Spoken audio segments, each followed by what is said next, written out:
Bonjour à toutes et à tous, c'est Mourad Ifri. Bienvenue dans une nouvelle vidéo dédiée à l'explication des cours de français niveau deuxième année du cycle collégial. Dans cette leçon, nous allons voir les caractéristiques et la fonction d'une scène d'exposition.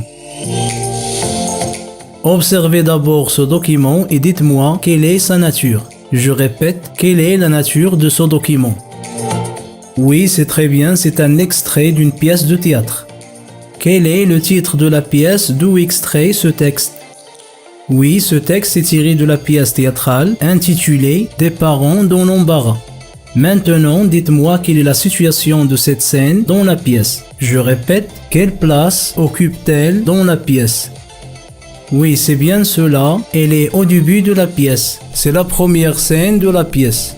Maintenant, faites pause à la vidéo et lisez cet extrait. Alors, quels sont les personnages de la scène? Oui, on a un homme et sa femme. Où se trouvent-ils? Oui, c'est bien cela. Ils sont assis dans le salon en train de discuter. À quel temps? Oui, c'est le soir. Et quel est le sujet de leur discussion? Oui, ils parlent de leur fils Martin. Et est-ce qu'ils sont contents de lui, c'est-à-dire de Martin? Non, ils ne sont pas contents de lui. Et pourquoi ne sont-ils pas contents de Martin? Je répète, pourquoi les parents ne sont-ils pas contents de Martin? Oui, c'est bien cela. Les parents ne sont pas contents de leur fils parce qu'il les a mis dans l'embarras. L'embarras signifie la situation difficile. On dit aussi la gêne ou le malaise. Les parents de Martin ne sont pas à l'aise. Maintenant, relevez du texte les phrases qui le montrent. Oui, nous avons les phrases « Explique-moi pourquoi ça ne marche pas avec lui » et la phrase « Oui, on se scène pour lui et pourtant il n'est jamais content ». Comment appelle-t-on les mots écrits en italique? Je répète, comment appelle-t-on les mots qui sont écrits en italique? Oui, c'est bien cela, on les appelle les didascali. Et quel est leur rôle? Oui, ils sont des indications scéniques qui donnent les informations nécessaires pour le lecteur. Elles permettent de connaître le nom des personnages, les divisions en actes et en scènes, le temps et le lieu où se déroule l'action, les gestes, les sentiments et toutes les autres indications de mise en scène données par l'auteur. Si vous ne savez pas encore le sens de ces mots, vous pouvez regarder les vidéos que j'ai faites sur le lexique du théâtre, où j'ai expliqué le sens des mots didascalie, acte, scène, comédien, métier de la scène, métier du décor, etc.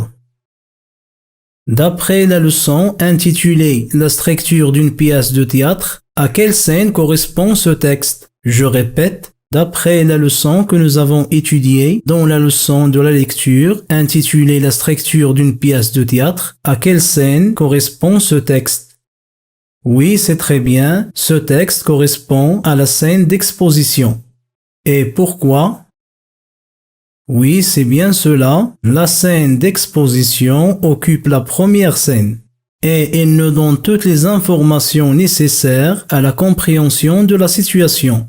Elle nous informe sur le lieu, dans cet exemple on a la maison, et elle nous informe aussi sur le temps, on a le soir, et les personnages, on a les parents de Martin et leur classe sociale. C'est une famille aisée qui a les moyens d'acheter à son fils tout ce qu'il veut, la télé, l'ordinateur le plus puissant de la gamme, les derniers jeux vidéo, les chaussures à la mode, etc. De même, la scène d'exposition nous donne aussi l'intrigue, c'est-à-dire le sujet de l'histoire. Dans cette pièce, on parle des parents qui vivaient dans l'embarras à cause de leur fils Martin. Voici ce qu'on doit retenir de cette leçon. La scène d'exposition correspond à la situation initiale. Elle est le plus souvent la première scène de la pièce. Il nous donne toutes les informations nécessaires à la compréhension de la situation, c'est-à-dire elle nous délivre des informations sur le genre de la pièce, les personnages principaux et secondaires, le temps et le lieu où se déroule l'action et la nature de l'intrigue, ou ce qu'on appelle le sujet de l'histoire. Voilà, j'espère qu'on a fait le tour avec vous des caractéristiques et la fonction d'une scène d'exposition. Je vous dis merci de votre attention et à bientôt pour d'autres vidéos avec Mourad Ifri.